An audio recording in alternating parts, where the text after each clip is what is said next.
Okay, we're going to get to the part of shading this cute little baby bunny.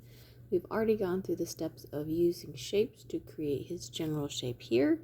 I have already erased any of the guidelines.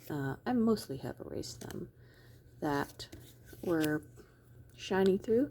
And now we're going to get on to the fur detail. So the first thing to make sure is that none of your guidelines are too dark. If they are, you might have to come in and erase them to lighten them up a little bit. Mine are okay, so I'm going to go ahead and get started. We're going to start on the nose with some upward, really short strokes. And right now, I'm just going to go all the way around the edges.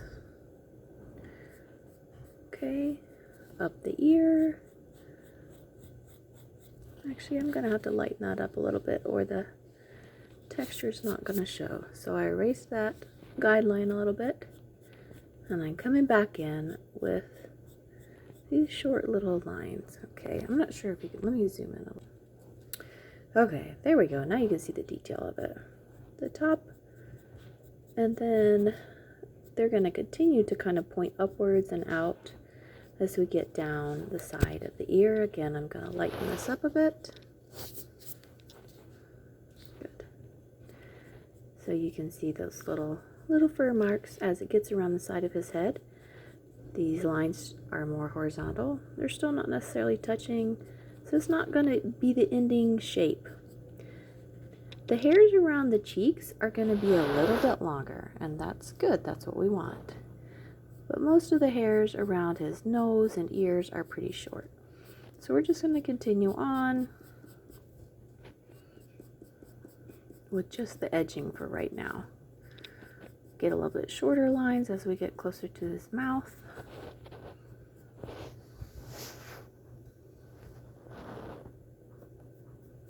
Then a little longer over here by the cheeks. And we've come full circle around his face. Good. Okay, let's come back and get this ear over here. Again, I'm going to lighten that up a bit.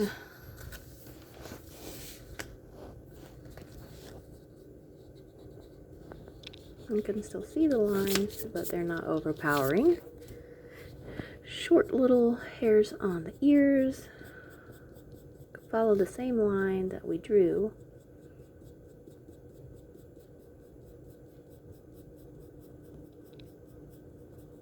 Okay, this is the back of the ear, so we're not going to see a whole lot here except for shading. So over here on the inside of the ear, we're going to come in. I'm actually coming to the right of the line I made because he has a little bit of a white detail that goes along the edge of his ear. We'll come back and put that in. We've got some long hairs. Now, notice that when hairs get longer especially, they tend to want to come together at the tips, and that's going to make it look a lot more realistic. Like a paintbrush does that. When it has the long bristles, the tips of the little hairs tend to want to group together at the tips. Okay, now we're going to come all along his back. Alright, I'm going to go all the way around his body with tiny little hairs just like this. And then I'll come back to you.